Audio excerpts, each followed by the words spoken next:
Today, I'm very excited to have Earl Bloodworth as my guest. And Earl is the executive director for Connecticut Against Gun Violence. Earl, tell me, welcome. Thank you for being my guest today. I'm so happy to host you. Tell me, what is that like? What is that job just must be daunting at times. Like you've got so much going on. Indeed, I do. But first and foremost, thank you for having me here, Kate. I appreciate the opportunity to speak about what's going on with myself and Connecticut Against Gun Violence and the work that we're doing. But to address your question, there is a lot going on.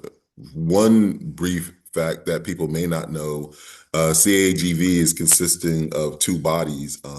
We have our C3 organization or 501c3 organization, which deals with a lot of the education and work in the community. It also houses our youth council that has done a lot of great work as well, as we're trying to, in this iteration of Connecticut Against Gun Violence, really trying to build out our youth council to make it a formative, or formative and formidable piece or crown jewel in our organization, that we are connecting with youth, educating them, mentoring them, providing opportunities for civic engagement and leadership. And then also for those who have been impacted by gun violence, whether that be gun violence due to some type of homicide, or they have been shot themselves or know someone that is shot, suicide,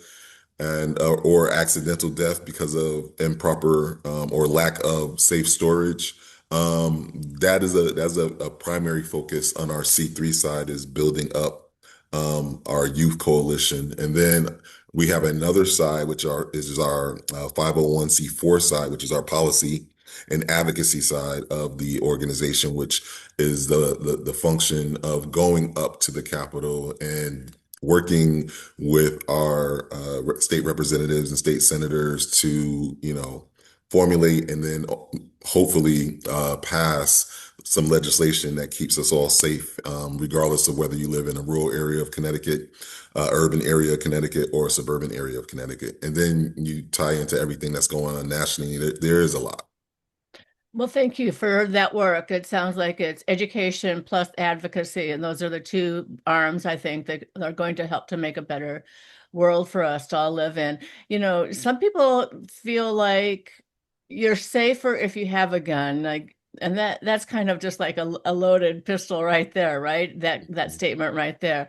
But how would you respond to that? You're safer if you have a gun or when you have a gun.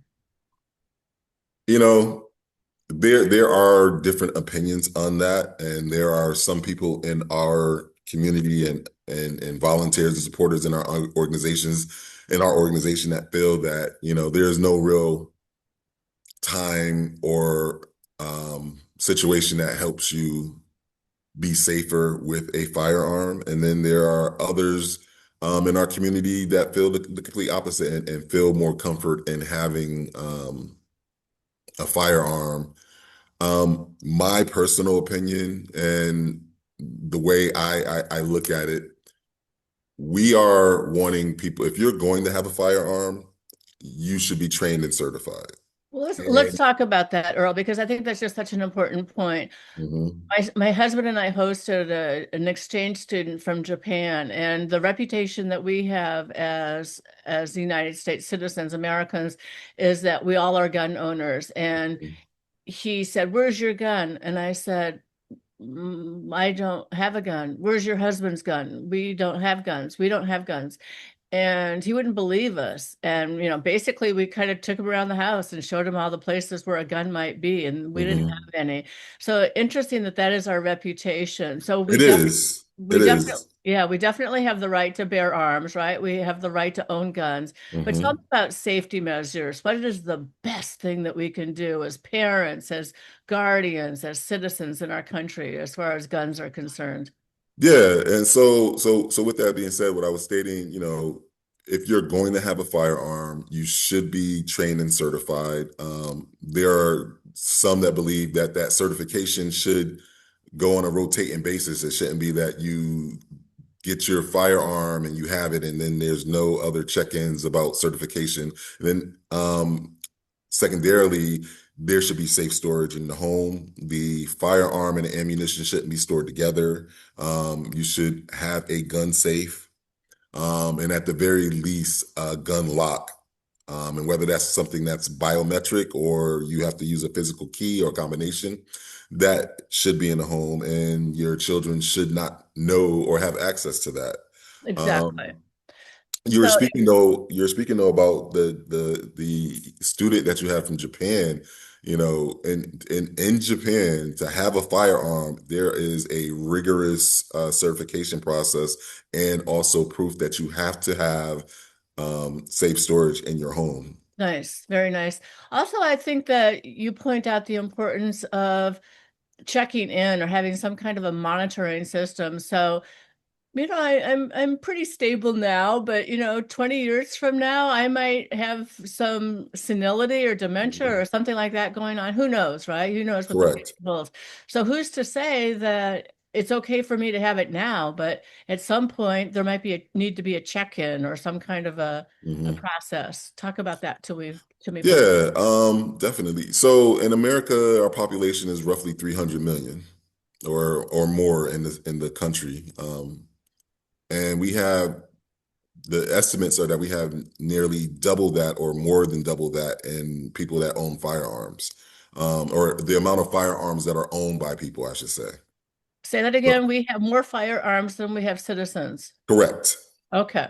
Correct. We have more firearms than we have citizens. We have roughly 300 million plus people in the United States, and there are more firearms out in the community than there are in the population. Okay. And that's counting the legal known firearms. It's not counting any illegal firearms. Um, so when we talk about this culture, and we were just talking about the certification that I think would be helpful, because people do change and circumstances change. That speaks to one of the laws that we have here, that I think needs to be reviewed and possibly expanded. And I say this first and foremost, that CAGV is not in the business of taking people's guns away, No, of course not. or going against anybody's Second No, Amendment of course rights. not. But in the state of Connecticut, and we were one of the first states to have a law like this, which is called we for short we call it ERPO, but Extreme Risk Order of Protection, or Extreme Risk Protection Orders, ERPO, which are the red flag laws. And so basically, how that's interpreted is, you know, if I am an individual and you and I are friends, Cate, you and I are best friends, you know me very intimately, I know you very intimately. You also know that I have a bevy of guns at my disposal, in my possession. But you also know that I'm going through a very rough time that has taken a toll on my mental health, and I might be in crisis. And you think, based on my behavior or based on your observation of me, that I might be a danger to myself or to others with all of the firearms that I have at my disposal. There is a pathway to work with me to petition to have my guns removed temporarily until I have gotten the health care and mental um, welfare that I've needed, and then my guns can be returned to me. Oh, I love that.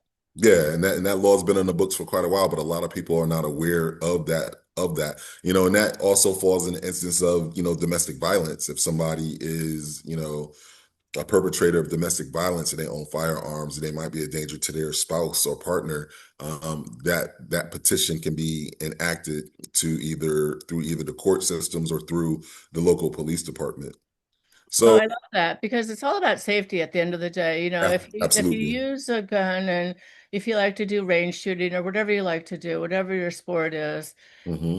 it's not my cup of tea, but it's if it's somebody else's, we respect that. But it's also the opportunity for somebody to be safe. And we all have times in our lives where there's crisis. One of my best friends just lost her sister to Right.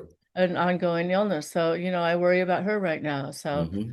yeah, And to your I point. I personally lost someone that committed suicide utilizing a firearm in the last couple of years. I'm So sorry. it's thank you. It's a, you never know what anyone is dealing with.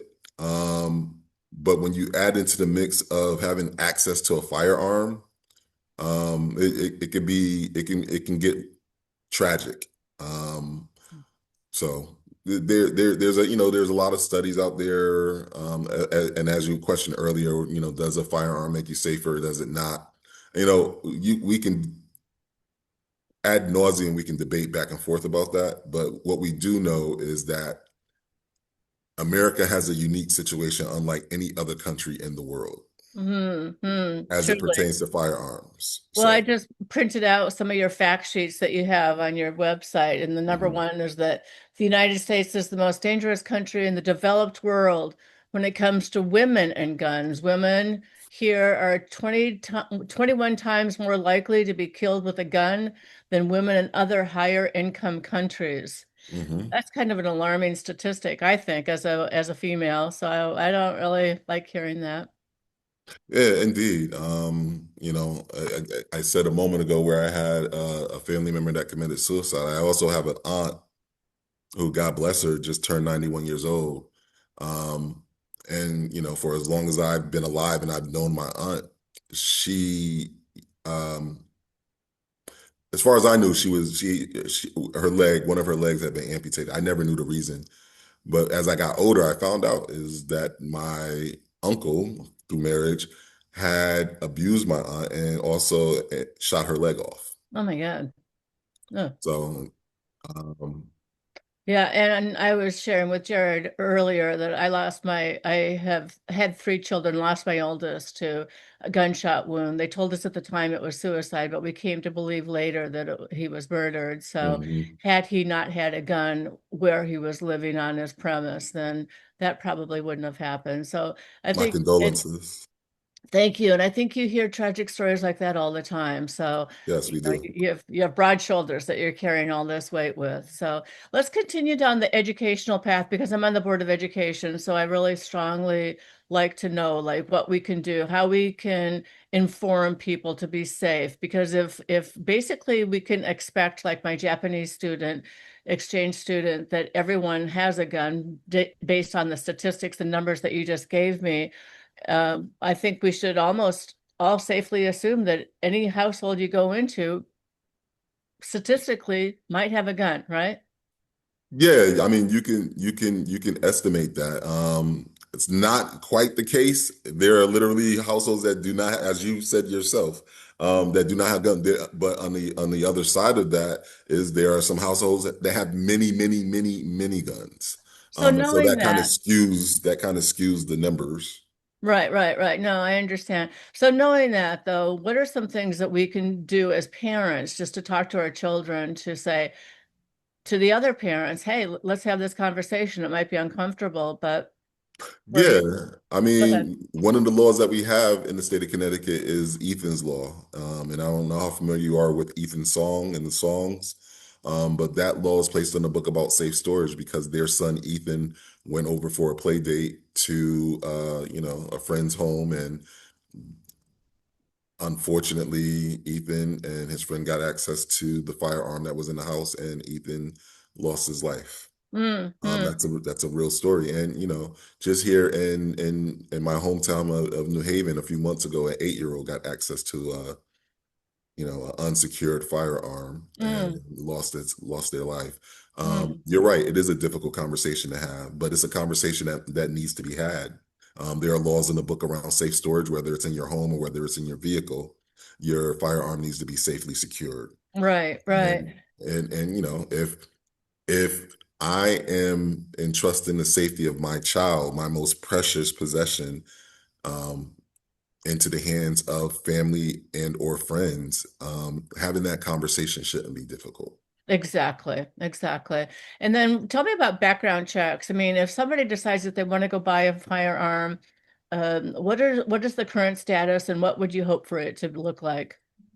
Yeah, currently, Connecticut is a state that has a pistol permit process or firearm permit process, and you do go through a background check.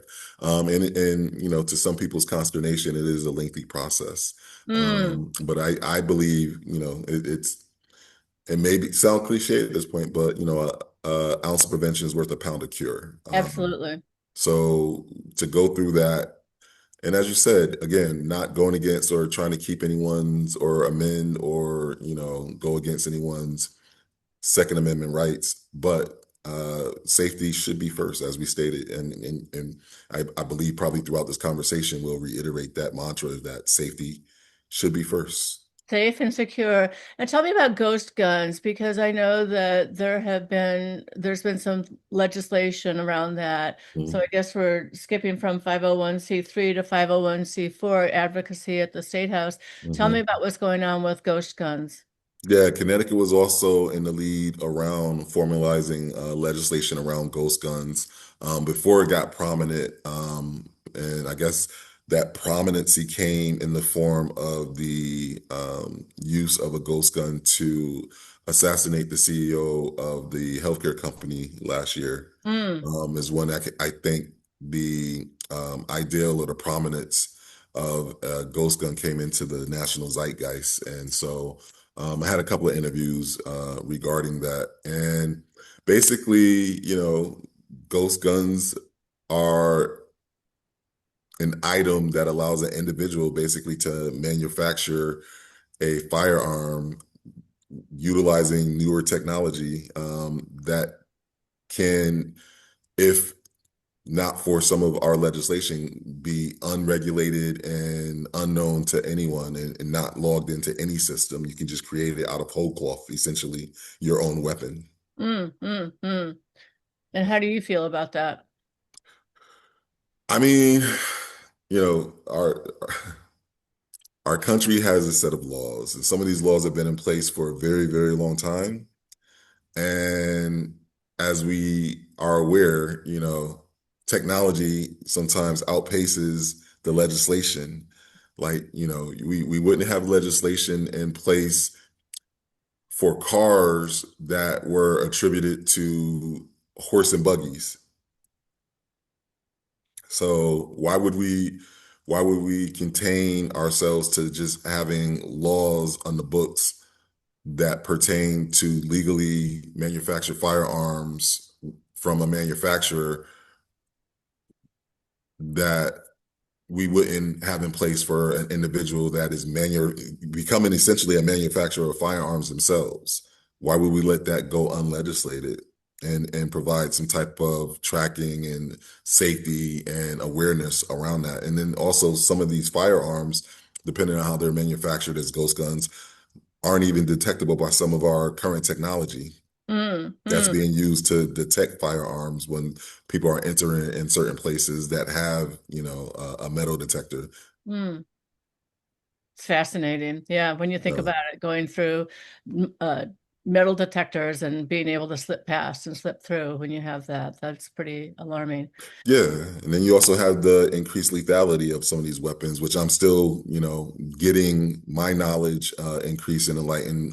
One of the places that has helped me in starting my tutelage and understanding some of this and the applications of military weapons becoming just really commercial weapons that are accessible to the public is at Wesleyan. You have the Center for the Study of Guns in Society, and That's a class that they're teaching now at Wesleyan? it's actually a center. Oh, It's actually a center. It just recently was formulated, but it's run by Dr. Jennifer Tucker, and oh, she's proven to be a very worthwhile colleague and getting me to understand that. And then also other colleagues like the School of Public Health at Yale University, and then our some folks at Yukon Arms is a department that studies firearms and the statistics of victims and how many deaths that we've had here in the state of Connecticut. they have an amazing dashboard that tracks a lot of this stuff. So while I've been at this position, going on here, there's still a lot for me to learn. As you said, there's a lot on my shoulders, and there's essentially two organizations that, we're trying to have work hand in hand in concert between education and through advocacy and policy. But there's also still a lot to learn in dealing with the different issues and being able to have conversations with people that you may not agree with. There was a great program that we just had, or that was had. It wasn't necessarily my program, but it was through some of the partners I just talked about between UConn and Yale, where we viewed the movie called The Tennessee 11. And this was a documentary that was filmed after a tragic shooting in Tennessee, and 11 individuals in the community came together, which had very disparate views, and started to have those tough conversations and actually diving deep into, what it means to them each individually, personally, about or what firearms represents to them. And some, firearms represented a very tragic thing in their lives. And then some others, they had been going hunting with their, Mima or Papa since they were 2 or 3 years old. And, getting their own firearm meant more to them than getting a driver's license. Mm. And so having those conversations and understanding, what a firearm represents to them intrinsically, it's a meaningful conversation. I would recommend people watch that documentary as well. Oh, thank you. I appreciate that recommendation. So yeah, it's like Braver Angels has those uncomfortable conversations, but Mhm. meaningful ones so that we at least can understand and appreciate the other person's perspective, right? If Correct. nothing else, right? Correct. Not necessarily going to ever change anybody's mind. I'm not, I don't know that I'm gifted in that way, but definitely just having the conversation. So, Earl, we've been on for a little bit. Is there Mhm. anything that you would like to highlight? Future events coming up? How can we support you? How can we get involved? What kinds of asks might you have? How can we help you? I know you've hit the Yeah. ground running, but Mhm. you might need some, I don't know, new sneakers or something. How can we help? Yeah, yeah. So, another thing that I definitely want people to understand is that, again, Connecticut Against Gun Violence is an organization that's representative of every individual resident in the state of Connecticut, regardless of your zip code, whether it's rural, whether it's urban, whether it's suburban. Um, we have a small staff and we punch high above our weight. And you can learn, as you said earlier, you picked up some stuff from our website, which you're in the process of updating. Um, and we want to reach out. We want to connect with people. We want to educate people. We want people to understand that, we are representative of everyone in the state and want everyone to be safe. And our goal is to end gun violence in the state of Connecticut. I love that. Ultimately, what that looks like, while we may have a vision, but it's also going to take collaboration. We work with a bevy of different organizations, and we work with a bevy of volunteers. And if you feel or seek it's in your heart that you want to come and volunteer, please reach out to us on our website, which is cagv.org. And, you can become a CAGV volunteer, come and help us out with programs, or if you want to host something in your home, we're happy to do that as well.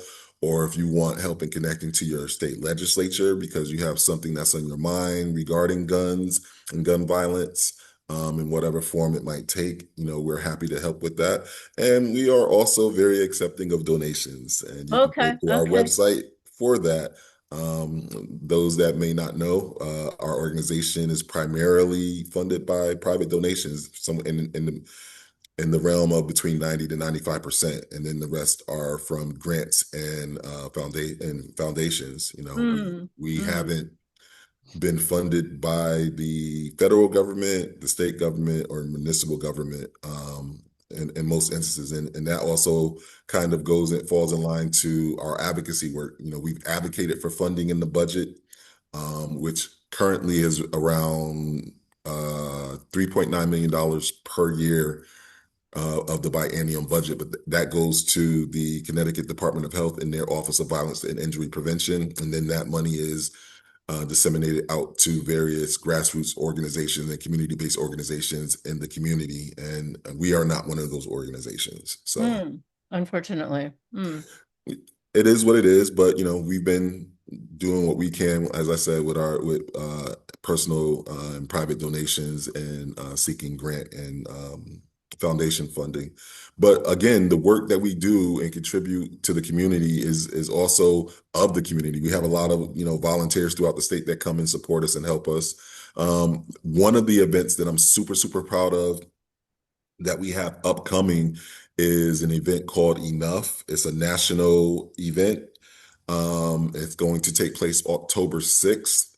And that event, basically, this organization reached out to the country and got hundreds of submissions of plays written by youth from anywhere from 15 to 23, maybe 24 years old. And they chose out of those hundreds of submission and plays, they chose 6 plays.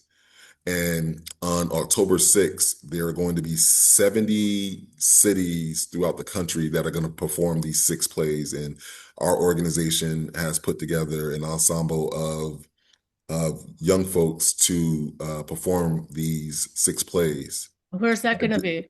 That's going to be in the city of Bridgeport. Bridgeport. And is it going to be hybrid so that we could attend virtually I, or? we are trying to figure if we can configure something for it to be hybrid. As it stands right now, it is limited seating of about 100 people in the venue that we have, and this is our first time doing it. So please pray for us. And Absolutely. whether it be hybrid or not, we are not sure yet, and the time is winding down for us to figure that out. But if it does become hybrid, I will definitely let you know, and as well as Perfect. the rest of the general community and public. But there should be a link on our website if you would like to RSVP to attend Okay. Okay. the play. It's about roughly 90 minutes of the 6 plays, and then we have kind of a community event afterwards that ties the community together. And we had a program in West Hartford last year, right when I got on board, and it had a dynamic panel speaking on the impacts of gun violence and how it affects those that survive afterwards, the ripple effects, those that Mm, have been shot and are not fatally shot, and how that impacts them. mm. And during that event, we had this dynamic artist paint visualize everything that came out of that discussion, and we'll be unveiling that painting as well at this event. Wow. Wow.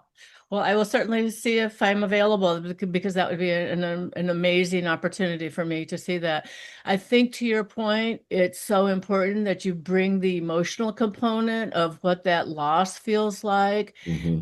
impact, the ripple effect, like you said, to quote your words verbatim, Hmm. what that's like, how that just kind of filters through, because it's a life-changing experience that anybody has who's lost somebody Indeed. to uh, a firearm. So, Yeah, I think it's one of the most important topics of our time, which just to segue into saying that, I'll also be doing a TEDx talk on that trauma and that impact as well, October 17th in the city of New Haven. wow, wow. Is that going to be a live audience then, Earl? Yes, yes, it Oh, will wow. be. Well, that would be an interesting opportunity to be in that Absolutely. audience. Yes. Yeah, it'll be taking place October 17th. You can review how to access and be a part of that program. I believe it's TEDx New Haven, and it'll be taking place at Next Haven, which is a beautiful art gallery that was created by a gentleman out of New Haven as well. Well, Earl Thanks to Bloodworth, Fear. you've just been an amazing guest. Thank you so much for sharing your mission, your passion, your vision, your work, some of the details of it, the events, the importance of it. I'm I'm a little smarter after talking to you, so I hope that anybody who watches this is better informed and motivated to help understand the importance of the work that you're doing. So thank you so very, very much. And Thank you for the opportunity. And I look forward to talking to you and having you come to some of our programs, and love to have you sign up so you can be informed about everything else that's going on, as well as your listeners. So thank oh, you. thank you so much, Earl. All right. Good luck to you. I know that you're going to do well and succeed, but you know, the wind behind you will keep supporting you. So thank you so much. Thank you very much.